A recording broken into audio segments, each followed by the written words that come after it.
Yeah, I've got gold going to $10,000, which at this point it's going to hit $10,000 a lot faster than people think. And there's some interesting reasons for that. We can go into the fundamentals and explain why gold's going up. I'm happy to talk about that. But in terms of that price target and getting there, probably in 2026 and maybe not even that far into the year, there's a behavioral psychological phenomenon called anchoring. And the idea is you get an idea in your head, it could be a number or a theme or whatever, and you anchor on it, and then you begin to filter all the data you're getting through that anchor, and it can change, but that's a very, very common phenomenon. So people will look at gold, and they'll have a number, let's just say $1,000 an ounce. So it goes from, $2,000 an ounce to $3,000 an ounce. Now it's made its way to $4,000 an ounce. And that took a while, it took a couple of years. Percentage-wise, these are good gains, but that took a couple of years. So they go, oh wow, $10,000. It seems like the dark side of the moon. It's going to take forever to get there. But the math is that so if you have 50 ounces and it goes up $1,000 an ounce, you made $50,000. Okay, it goes up another $1,000 an ounce, you made another $50,000. So you're anchored on the $1,000 steps and the $50,000 you made, which is all true, and that doesn't change. But when you go from 2,000 to 3,000, that's a 50% gain. When you go from 3 to 4, that's only a 33% gain.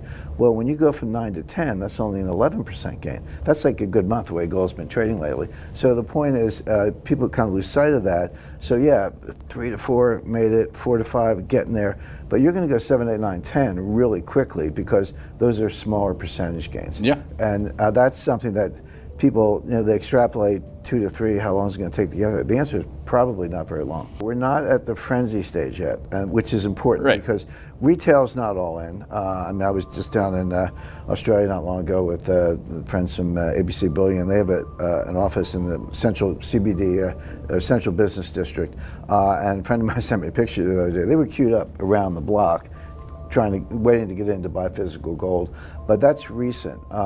Very recent. Yeah, well, that's right. It doesn't happen around here. It does not happen in the United States. The U.S. will probably be the last to get there. It's happening in China because they don't have too much else to invest in, and it's sort of caught on in Australia. Bearing in mind, you got to take in their currency is going down against the dollar, so gold's going up even more in terms of their currency. So these are kind of at least mild psychological effects that go beyond the fundamentals. And again, we can talk about the fundamentals.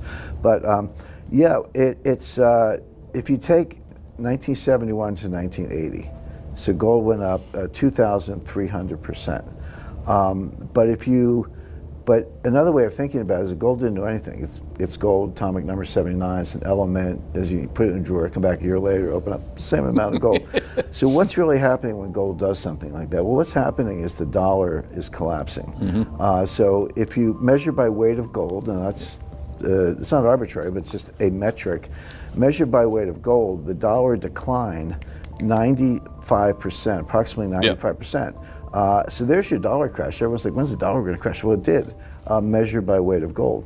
So that's starting to happen again. That gets into a much bigger narrative. When you say what's going on with gold, there's a narrative. Wall Street loves narratives. Some of them are completely just wrong. They're kind of made up because Wall Street always needs a story to sell you stuff. Some of them are they're self-fulfilling. Like they start out not true, but they become true because people buy into them. And then some of them are right. So you can't just say narrative. You gotta, Robert Shiller wrote a good book on this, but you got to figure that out. But the narrative. Let's start with the narrative, which I think is almost completely wrong. So the narrative is. The U.S. is $37 trillion in debt. Actually, it's just got to 38 the other day. So I have the debasement trade. The debasement trade is exactly. So yeah, $38 trillion of debt. The highest. It's too much. We can never pay it off. Well, first of all, quick aside: we haven't paid off the national debt since Andrew Jackson. 1836 was the last time the United States was debt-free. So you're never going to pay it off, and you don't have to. They have 38 trillion, bang the table, boom, boom, boom. China's dumping treasuries, everyone's dumping treasuries, bond vigilantes have saddled up, interest rates are going up, interest rate on the debt alone is greater than the defense budget, U.S. is going bankrupt, et cetera, buy gold. Everything I just said is false. I mean, it is the narrative, but let's just kind of put that in context. Number one, the debt is $38 trillion. That's looking at the liability side of the balance sheet. You got to look at the asset side. 150, 200 trillion, don't know. Are we going to sell Yosemite? No. We're going to sell the Grand Canyon? No. But there's an awful lot of mining rights, mineral rights, oil, natural gas, Gulf of America, intellectual property, none of which the U.S. has monetized very effectively, a lot of which we actually squashed. So I'll give Scott Bessent credit for that. He was trying to monetize the asset side of the balance sheet. So that's one thing. Number two, you don't have to pay off the national debt. In fact, we're not going to. You don't even have to pay it down. So the key metric, and the only one that really matters, is the debt to GDP ratio. What is the government debt to GDP?